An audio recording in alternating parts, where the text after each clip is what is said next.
What's up, everybody? If anybody is awake this morning, probably not. But I'm up. Come with me while I get a cup of coffee, and we'll talk.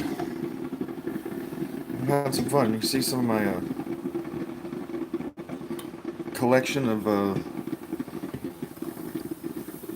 lunch boxes and whatnot that I got up there. I got some Star Wars stuff, cabinets. I'm getting ready to rebuild a bunch of that stuff. Upgrade my kitchen a little bit. But anyway, it's probably a little bit more of a long form thing that I'm going to do today. Because I've kind of been trying to sort of wrap my mind around a bunch of this stuff. Put you in the cradle there. And see if I can get to sort of a good picture in my mind of what's going on. Because, I know that some people say, well, if you start speaking analogies, that kind of shows that maybe you're not thinking anymore. And I think yes and no. Analogies are effective because it gives people, a lot of people are able to set visions in their minds of what they think reality is or how to relate to certain things or relate things back and forth to one another. So, I've had one that's kind of been going through my head, and I've been trying to pick out the best way to explain sort of human nature versus all this cultural Marxism and socialism.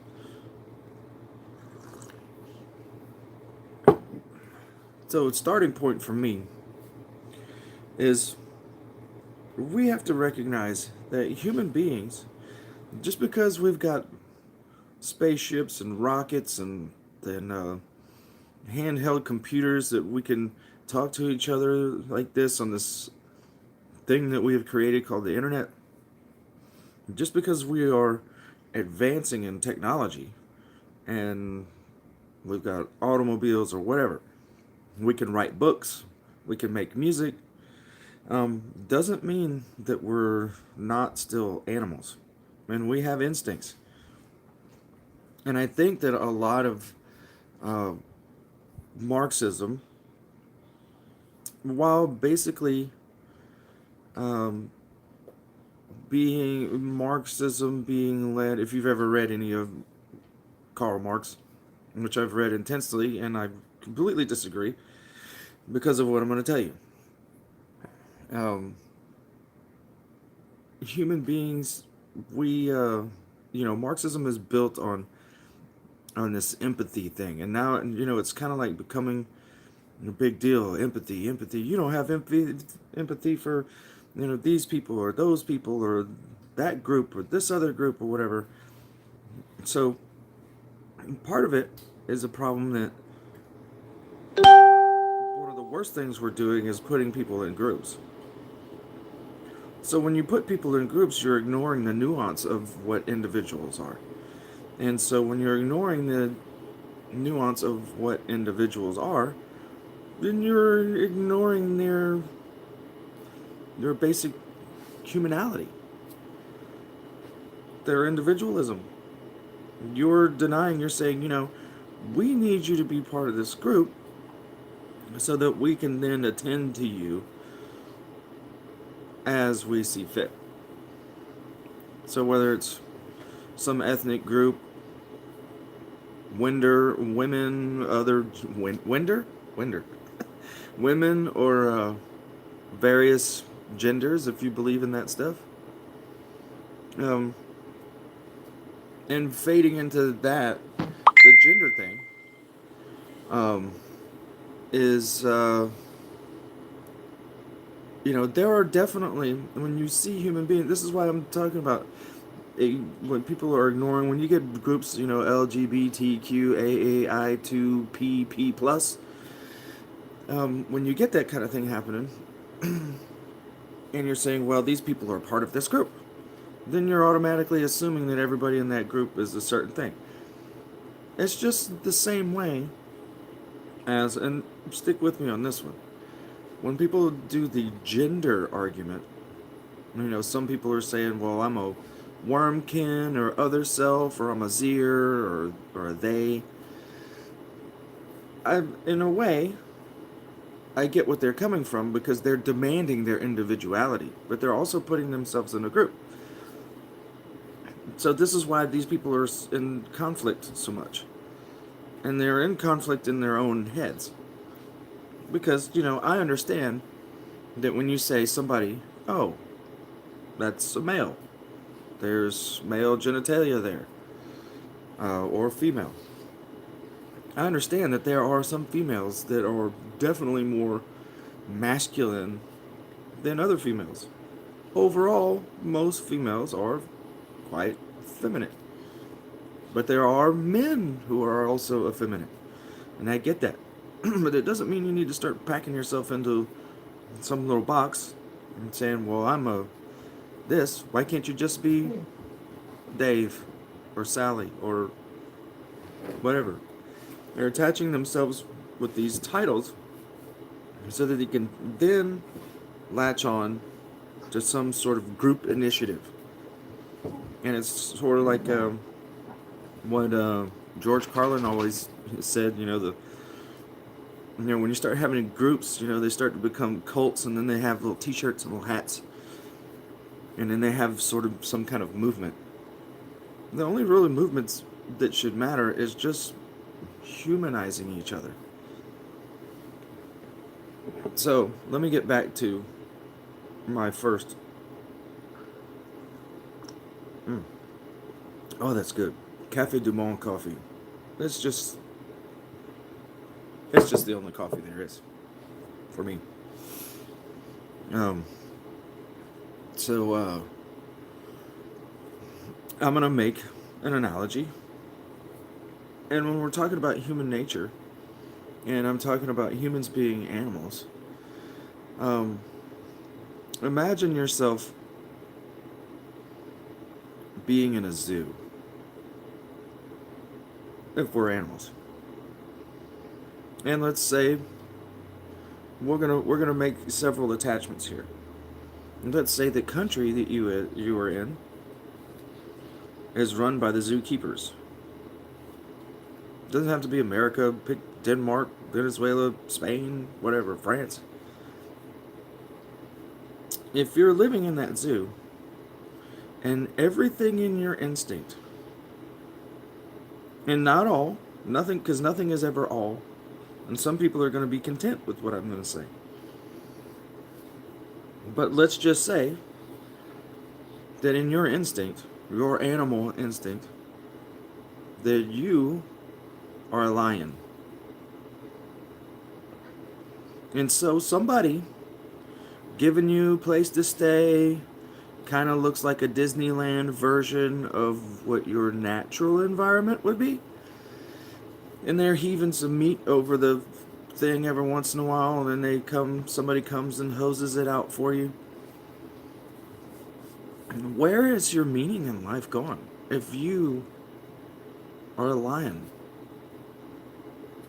You're meant to roam and hunt. Create offspring at your own will. What animal in the natural world would choose to sit in that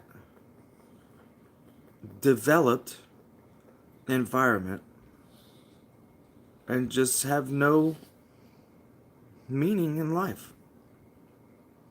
To just lay there and have the people, hey, look at the lion. Yeah, lion, lion like licks himself for a while, walks around, makes eye contact with a few people, say, I could eat one of those, but I just can't get out of this. So what human being who inside themselves is a free thinking, free living individual wants to be, say hello, Sam, wants to be put in a spot. No, you're not getting up here. You can stay over there. Stay there. Stay. Good boy. I know you want it. You're a camera hog. But what human being that thinks free, wants to create, wants to have meaning in life, wants to live in a zoo where people are just giving you food, giving you shelter, cleaning up after you? And to me, that's what Marxism and socialism becomes. And it's basically like turning yourself into a slave. If you don't have any incentive to go out and hunt or create, whatever it is, be your own human being. Go hiking, build a boat, build an airplane, be Elon Musk. If we're just giving everybody things, and so we turn America into a giant zoo, we remove everybody's weapons because they don't need to hunt or do any of that stuff anymore because we're lobbing pieces of government meat over the fence at them. And we're trying to, how are we going to keep up? We're at like 230 million people right now. How are you going to keep up with that? How are you going to control the wild animals? And that's what all of this fighting is about right now. Because you got people that have wild-hearted spirit that don't want to be controlled. They don't want to live in a pen. They don't want to be animals in cages.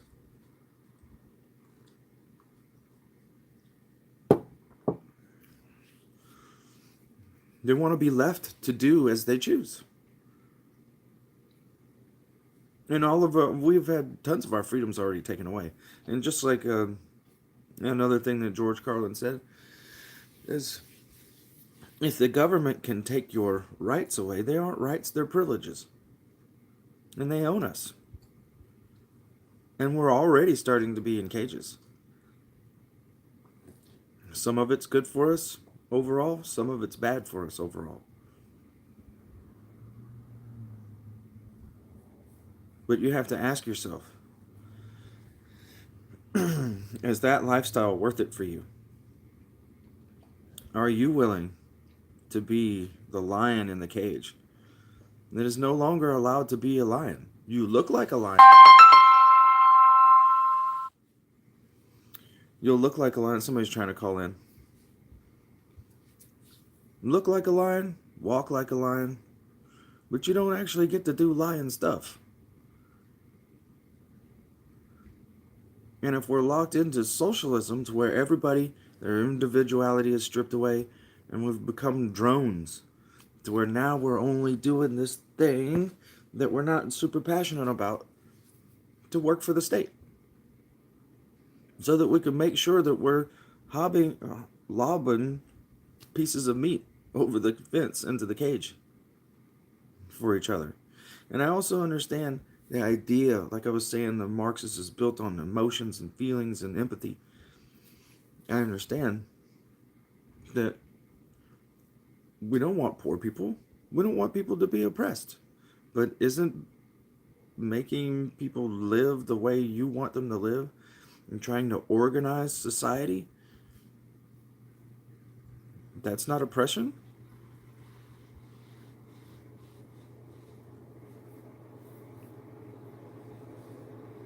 You can't cage the human spirit. And a big part of Marxism, that's the hugest part of Marxism, when Karl Marx was wrong. Because he completely ignores the power of human spirit. He only focuses on the empathy.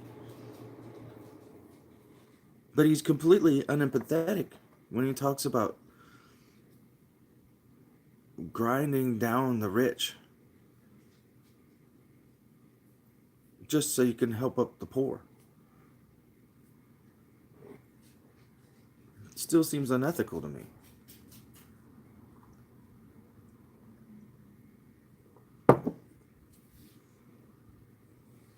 So, you can try to kill the human spirit.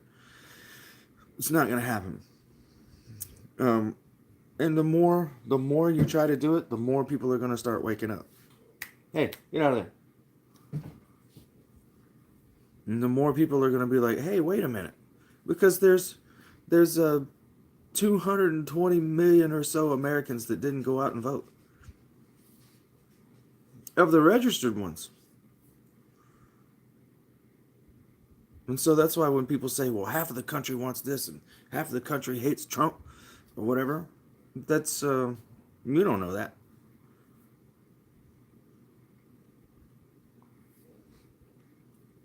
Because half of the country didn't get out and vote. So you don't know. But boy, people like to fight on social media. And most of the people that are fighting aren't the ones that are thinking. If they're fighting, they're not thinking.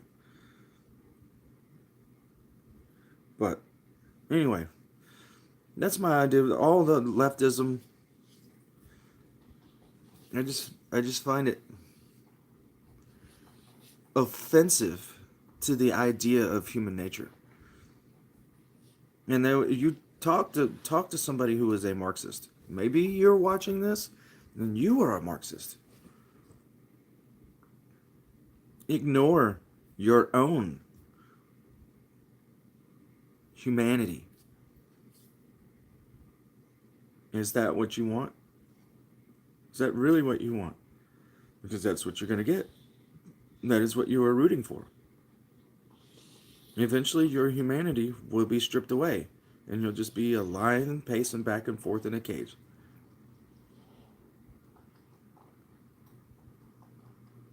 And I know you want to be empathetic. I really know you do.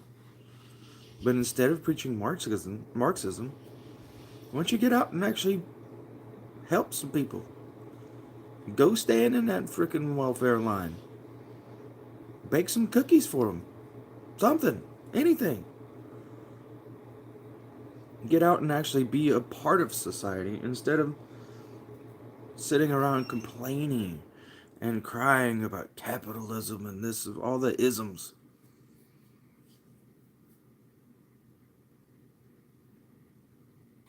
Quit ignoring your human spirit just because you think you're being empathetic.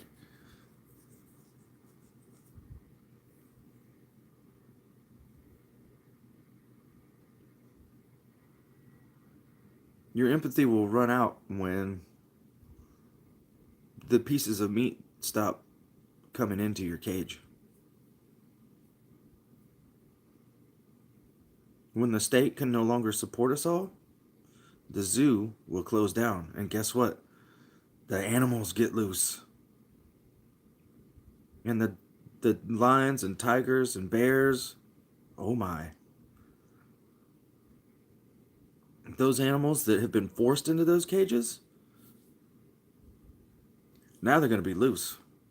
And they haven't been able to hunt in a while. Think about that. When the animals get free, and when the zoo closes down, animals will get rowdy. And they're going to eat some of the weaker animals. Some of them, they'll just kill them because they're in the way.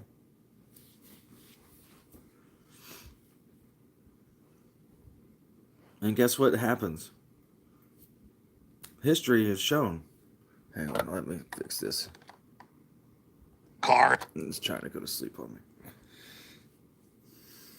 You see it in history. Just study history. As soon as civilizations start to fall, when society has been held up by the state, when it all starts to break down, the state fights back even harder, and they start shooting the animals.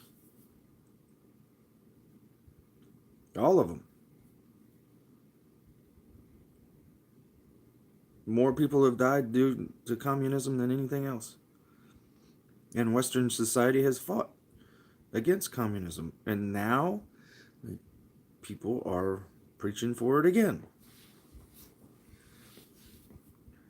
It doesn't make sense. None of it works. So the next one I will tell you about. Here would be a good teaser. And I'll see how many people have gears turning out there that are going to be within the sound of my voice. Next, I'm going to tell you how they're trying to kill us all. Do you believe me? Maybe I'm crazy. Maybe I'm not. But I can guarantee you, I'm not lying. See what I did there? Lying? Anyway, that's all I got for you today. People are still chiming in. I got people messaging me. I need to get my studio set back up and my microphone and everything so I can do this on the computer and not be interrupted. But anyway, tell me what you think. Put your comments down below.